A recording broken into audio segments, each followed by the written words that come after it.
Need to download the Epson Printer Utility?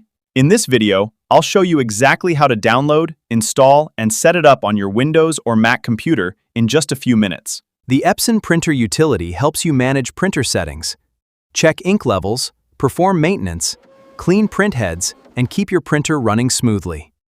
Open your web browser and visit Epson's official support website. Search for your exact Epson printer model, then choose your operating system before downloading the latest Reutility package. After the download finishes, open the installer and follow the on-screen instructions. Accept the license agreement, continue the installation, and wait for the setup to complete. Launch Epson Printer Utility and connect your printer using USB or Wi-Fi. The software will automatically and display available maintenance and configuration tools. If your printer isn't detected, restart both your printer and computer. Verify they're connected to the same network, and make sure you've downloaded the correct driver for your printer model. That's it!